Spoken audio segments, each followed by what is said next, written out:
अस्सलाम वालेकुम, हेलो, नमस्कार, सत श्री अकाल। तो कैसे हैं आप लोग? आज हम बात करने जा रहे हैं कुर्लुश ओस्मान टर्किश ड्रामा सीरीज के एपिसोड नंबर 78 के बारे में, या फिर यूं कहे सीजन 3 के एपिसोड नंबर 14 के बारे में। जैसा कि पिछले एपिसोड में हम देख चुके हैं कि ओस्मान रोगातोस के किले में चुपके से उसके कमरे में छुपकर वजीर आलम शाह पर हमला कर देता है, लेकिन ओस्मान इस बात से बेखबर होता है कि दरअसल जूलिया ने पहले ही वजीर आलम शाह और आया निकोला को ओस्मान की चाल के बारे में बता दिया है। यहाँ ओस्मान जो शिकार करने आता है वजीर आलम शाह का, वो खुद शिकार हो जाता है।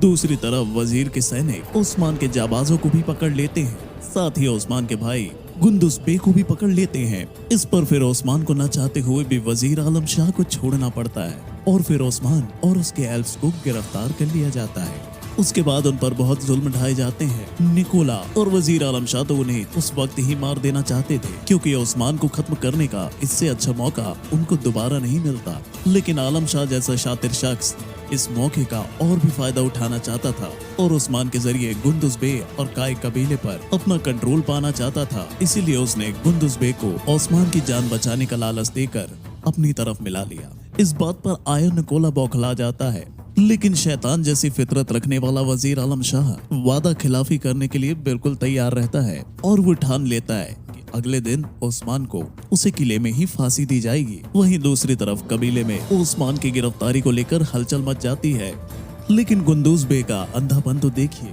कि वो अब भी वजीर की शातिर चालों को नहीं समझ पाता और अपने ही कबीले के लोगों को तेवर दिखाता है।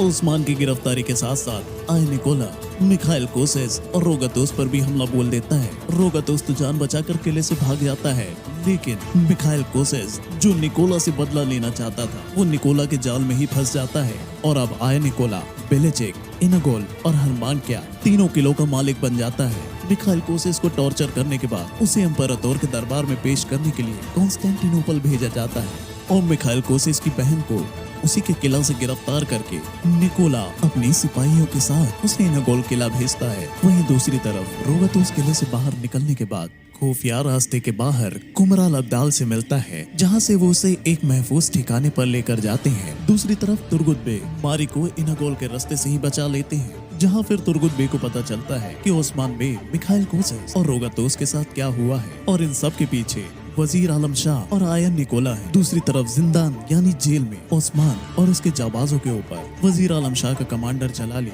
जुल्म की सारी हदें पार कर देता है, लेकिन इस मुश्किल वक्त में भी और बस अपने रब को याद करते रहते हैं। उन्हें भरोसा होता है कि हक की राह पर चलने वालों की कभी हार नहीं होती और उनकी मौत कभी जाया नहीं जाती। अगले दिन किले में ओस्मान और उसके जाबाजों को फांसी देने के लिए लाया जाता है, जहां पर निकोला और वजीर आलम शाह बेसब्री से ओस्मान बे को फांसी के फंदे में लटकते हुए देखने को बेकरार थे। अपने गले में फांसी का फंदा देखकर भी ओस्मान बे बिल्कुल भी नहीं घबराते, बल्कि अपने रब को याद करते हैं और ये ऐलान करते हैं कि शहादत हमारे लिए फक्र की बात है और हम रहे या न रहे, जुल्म का खात्मा जरूर होके रहेगा। फिर वजीर आलम शाह ओस्मान गाजी के पैर के नीचे से तख्ती हटा देते हैं और ओस्मान गाजी फांसी के फंदे में झूल जाते हैं, लेकिन अचानक से एक तीर फांसी के फंदे को काटता हुआ निकल जाता है। फिर पता चलता है कि सुल्तान मसूद के जानिब से भेजे गए कमांडर ने वो तीर चलाया था जिसने ओस्मान बे की जान बचाई। वजीर आलम शाह बौखला जाता है, साथ ही निकोला भी, लेकिन ये कमांडर उन्हें बताता है कि सुल्तान मसूद ने ओस्मान बे को राजधानी कोनिया में बुलाया है, जहां उन पर मुकदमा चलाकर फैसला किया जाएगा और अगर वजीर आलम शाह ओस्मान बे को नहीं देते हैं तो ये सुल्तान मसूद के ऑर्डर की नाफरमानी होगी। वजीर कुछ नहीं कर पाता है और मजबूर होकर उसे ओस्मान बे और उनके जाबाजों को छोड़ना पड़ता है। कबीले में बाला हातुन, मालहुन हातुन और सलजान हातुन ओस्मान के लिए बहुत फिक्रमंद होते हैं और उन्हें गुंदुस बे और वजीर आलम शाह के वादे के ऊपर बिल्कुल भी भरोसा नहीं होता और वो ओस्मान की जान बचाने के लिए कबीले से तैयारी करके निकलते हैं। मालून खातून बाला को उसकी हालात की वजह से कबीले में ही रुकने को कहती हैं और ओस्मान की जान बचाने के लिए निकल जाती हैं। कोनिया के रास्ते पर जाते वक्त गोपतुक सिपाहियों को चकमा देकर अपने घोड़े से कूदकर फरार हो जाता है। इस पर ओस्मान के जाबाज बहुत खुश होते हैं, लेकिन जो कमांडर सुल्तान की तरफ से आया था इगेजली चाउस होता है, जिनके वालिद तुरान बे अर्तुरुल गाजी के शाना बशाना कई जंग लड़ चुके थे और वो अर्तुरुल गाजी की बहुत रिस्पेक्ट करते थे। इगेजली चाउस बताते हैं ठीक उसी तरह वो भी ओस्मान बे की रिस्पेक्ट करते हैं और वो ये भी जानते हैं कि उस्मान बे की नीयत कभी गलत नहीं हो सकती, लेकिन वो अपनी स्टेट के लिए काम करते हैं और सुल्तान के फरमान को पूरा करना उनका फर्ज है। वो चाहते हैं कि सुल्तान के सामने उस्मान गाजी को सही इंसाफ मिल सके और वो फिर से अपने कबीले की कमान संभाल सके। सीरियल में आगे दिखाया जाता है कि उस्मान बे को कोनिया पहुंचने से रोकने के लिए वजीर आलम शाह मंगोलों के ठिकाने पर पहुंचता है, जहां पर गेहातू उसका इंतजार कर रहा था। आपको बताते चलें कि सीजन 3 में मंगोलों की ये पहली एंट्री है। गेहातू भी काफी दिनों से उस्मान बे को मिटाने की कोशिश में लगा था और अब उसे वो मौका मिल गया था। वजीर गेहातू को उस्मान के रास्ते का पता बता देता है, जिस पर गेहातू उस्मान बे पर हमला करने के लिए तैयारी करने लगता है। रास्ते पे जाते वक्त मालून खातून उस्मान बे को बचाने के लिए आ जाती है, लेकिन एक्जली चाउस उसे बताते हैं कि चाहे कुछ भी हो जाए मैं उस्मान बे को नहीं छोड़ने वाला और उन्हें कोनिया ले जाकर ही रहूंगा। इस पर उस्मान बे मालून खातून को समझाते हैं और वो बोलते हैं कि फिक्र मत करना, खुदा की मर्जी से मुझे इंसाफ मिलेगा और मैं फिर वापस अपने कबीले आऊंगा। फिर मैं एक एक करके गद्दारों से बदला लूंगा और गुंदुज बे को भी नहीं छोड़ूंगा।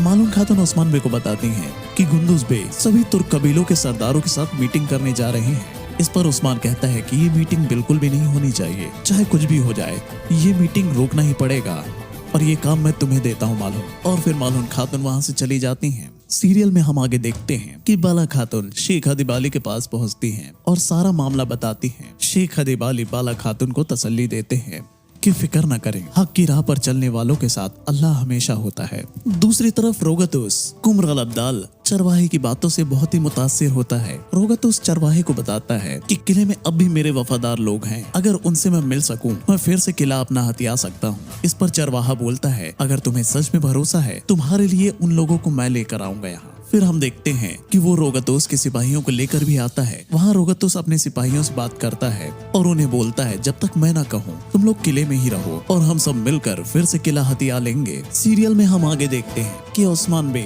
उनके जाबाज और सल्जूकी सिपाही रात में ठहरने के लिए एक गुफा में रुकते हैं, जहां सल्जूकी कमांडर एक्जली चाउस उस्मान बे को बताते हैं दरअसल वो भी काई कबीले से ही हैं। इस पर उस्मान बे बहुत हैरान होते हैं, लेकिन जब वो अपने पानी का मस्कीजा दिखाते हैं जिस पर काई का पुराना निशान बना होता है, वो समझ जाते हैं। मुझे तो लगता है जरूर ये काई कबीले के उस शाखा से हैं जिसके सरदार गुंदोक दुबे और सुंगुर्तगिन पे थे।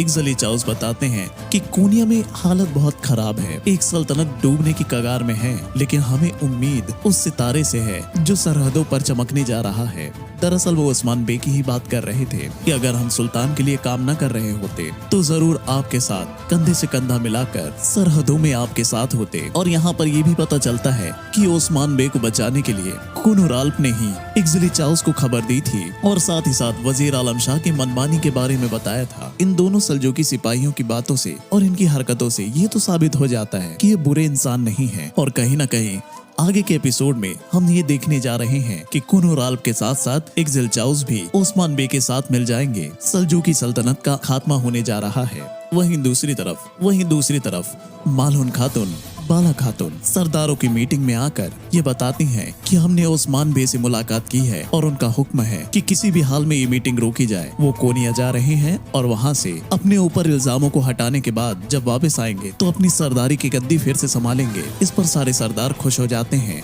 और कहते हैं जब उस्मान बे का हुक्म है तो हमें उनका इंतजार करना चाहिए। लेकिन गुंदुज बे भड़क जाते हैं, बोलते हैं ये मीटिंग तो होकर ही रहेगी, अब अगर किसी में हिम्मत है तो उसे मुझसे मुकाबला करना होगा। वहीं हम एक सीन देखते हैं जहां पर उस्मान बे और वजीर आलम शाह सुल्तान मसूद के सामने खड़े होते हैं। जहां सुल्तान मसूद वजीर पर भड़क रहे थे, लेकिन मौका पाकर वजीर सुल्तान मसूद को खंजर भोंक के उनका कत्ल कर देता है। उस्मान बे जैसे इसको रोकने की कोशिश करते हैं, उस्मान बे पर किसी ने पीछे से खंजर भोंक दिया। देखने पर पता चलता है कि वो गुंदूज बे थे और पता चलता है कि ये बस एक ख्वाब था।